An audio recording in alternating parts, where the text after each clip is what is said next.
Magandang tanghali, Canada. And of course, mabuhay ang Pilipinas at lahat ng Pilipinong naaabot po ng ating maliit na YouTube channel. Well, pauwi na sana ako after my regular paglalakad, walking. Ayan, dito po sa mall, sa Richmond Hill. At any rate, hindi ko mapigil ang sarili ko, nagngingit-ngit pa ako eh. Dalawang gabi ko nang pinagpupuyatan yung nangyari sa Senado, yung pagtakas ni Bato.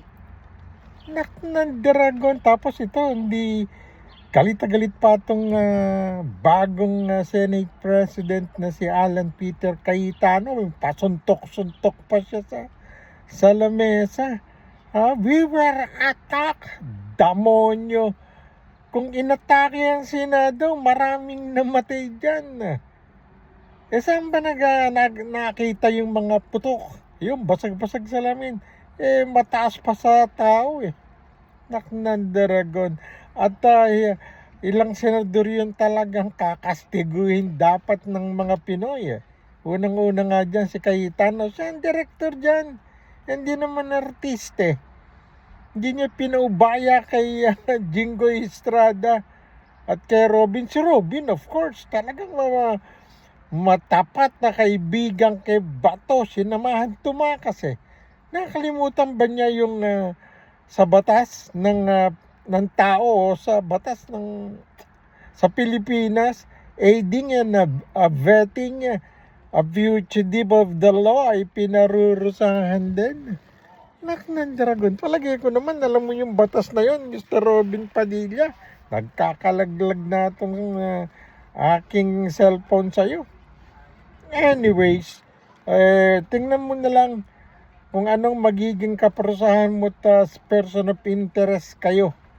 Ikaw, si Cayetano, ayan. Sa pagtakas ni Bato, saksakan ng tapang eh. Yung bato pala niya nadudurog eh. Hindi ko alam kung nakain ni Darnat, inilipad kayo eh. At any rate, sabi nga natin, ang isa pang senador talaga namang kanais-nais na dapat tiradurin ng mga Pilipino, lalo ng mga katulad nating Ilocano. Itong manang biday nila, si Amy Marcos, biruin mo, nag-live pa siya. Inaatake ron sila sa Senado at eto pa ang kawalang yan o kininanabasay. Sabi ko nga biruin mong may nagsumbong do sa kanyang NBI agent. Hindi naman pinangalanan kung sino.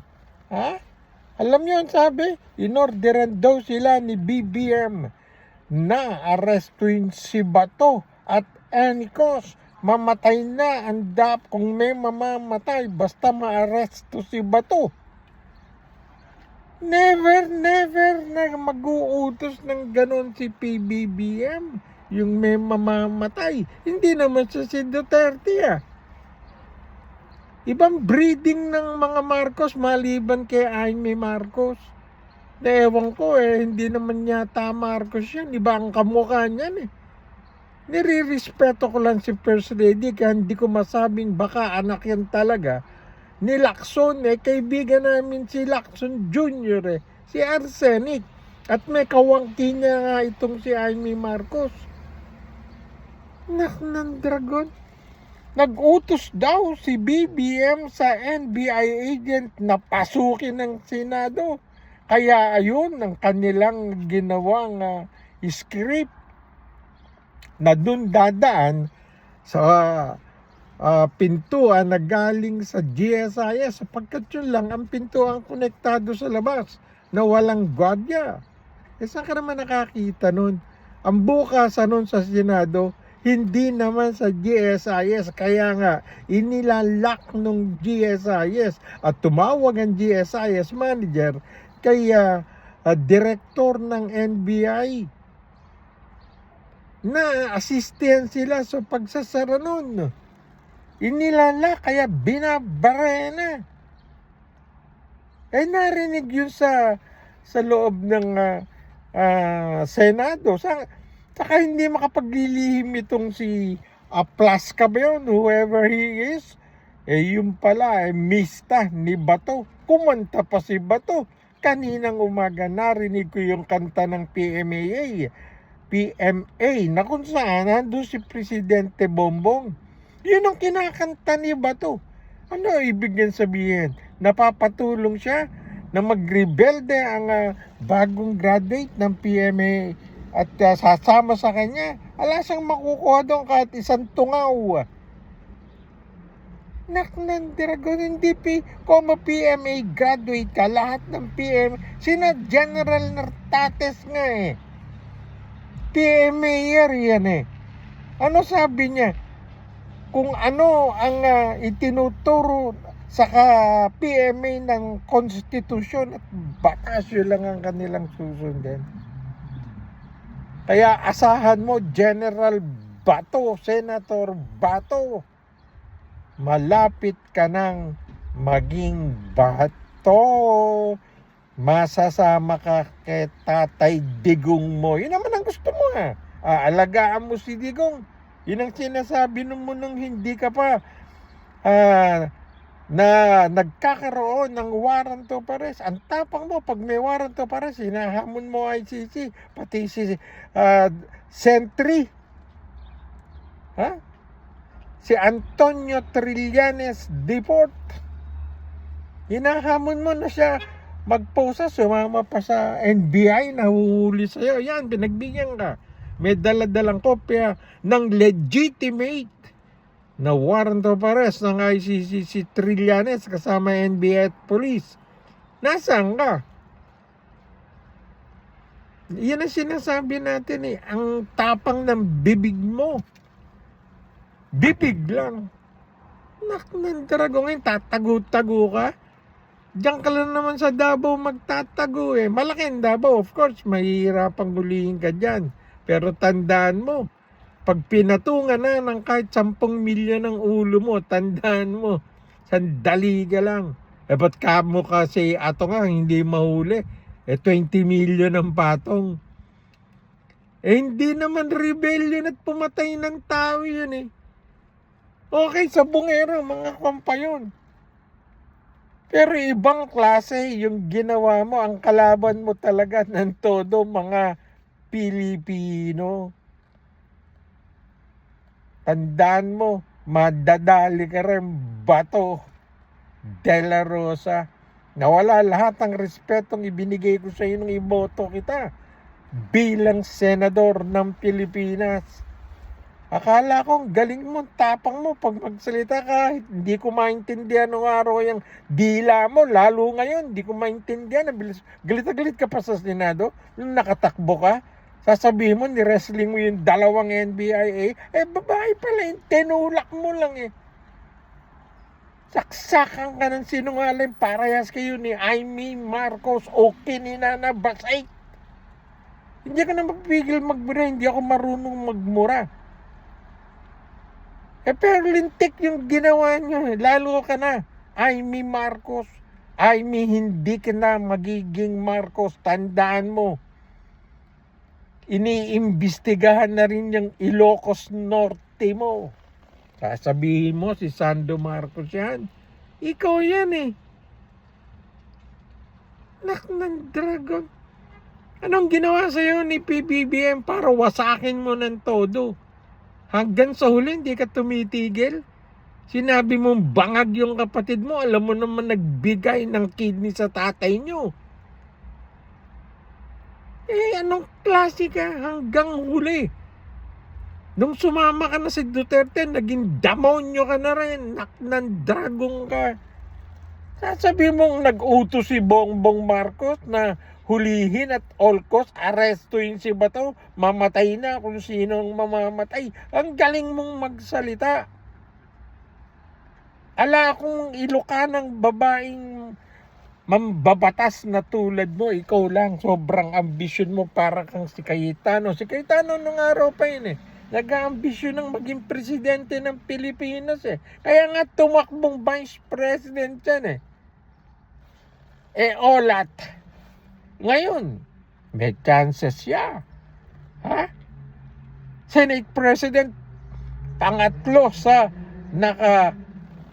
linya para maging Pangulo ng Pilipinas in case of the President's and Vice President's death. Ang papalit, Senate President. Nakalinya ka na ba dyan? Lunes lang o next week, matatanggal ka na, pinakamabilis na naging Senate President. Malalagay ka talaga sa istorya ng bayan. Alan Peter Cayetano sinibak sa pwesto 1 linggo after na upong Senate President. Goodbye! Naknan drago ka. Napakawalang kwenta mong direktor. Nakakatawa ka. Kung buhay lang yung Abay Idel Hipolito ko at si Emmy Yambao, si Police Lieutenant Emmy Yambao, mga BFF ko sa Nueva Ecija, elementary pa lang kami, hanggang high school, hanggang nagkapamilya kami. Magala silang nauna sa akin Yan yung makikita-kita tayo mga abay sa langit. At yung aking mga kasabay pala, babatiin ko muna bago ako umuwi. Aking mga kasamang tropa pips na senior citizen San Agustin Academy, Batch 71. Magandang bati po sa inyo lahat. Namimiss ko na kaya, di ba, magkikita-kita tayo baka next year, dahil next year balik na yung gasolina siguro. Ang mahal ng pamasahe ngayon kaya di pa tayo makauwi-uwi. Pero pag yan bumagsak na, nako, maniwala kayo hindi, nandiyan kaagad ako sa Pilipinas. Kasama ko na naman yung commander ko. At tayo magkita-kita ulit tayo kahit sa bahay ulit. Alright, tandaan nyo po, itong ginawa ni Batong Pagtakas, mananagot si Robin Padilla, aiding and abetting fugitive sa pagtakas, bawal sa batas siya, may 12 taon dyan. At ang gusto ko nga, bawiin ni Presidente Bongbong Marcos yung presidential amnesty na ibinigay kay, alam mo si Binoy, nakulong yan pinatawad lang binigyan ng total amnesty ni Gloria yata, I don't know kung sino nagbigay dyan kaya nakatakbong senador. Paano kung bawiin na? Bawiin ng presidente yan. Nakaupo ngayon si Bongbong, tinitiran nyo. At hindi nyo, at baka magalit ng todo si Bongbong, lalo sa'yo. Hindi, kapatid ka kasi, manang biday ka pa naman. Baka kung ako si Presidente Bongbong, yung ginawa ngayong attack me ng Senado, kung gawin ni Bongbong uli yan, Anyway, may utak naman si Bongbong, di sira ulo niya na kaya niyang magpatupad ng martial law anytime. Lanos kayo lahat Hindi naiisip yun. Huwag niyong bigyan ng rason si Bongbong Marcos. Ang bait ng tao na yan. At saka yung anti-Claire, pinakamagaling na spokesperson ng Malacanang yan ever. Sa tanda ko na to, sa daming presidenteng umupo dyan, naging kaibigan ko, napakaraming senador.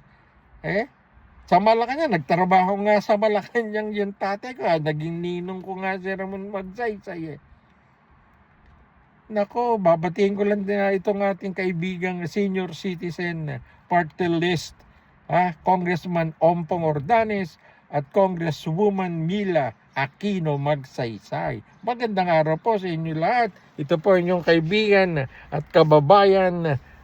Nako, pagdasal na lang natin itong mga sinalipak ng katotohanan na ito. Well, Monda Telbo, magandang tanghali sa inyo lahat.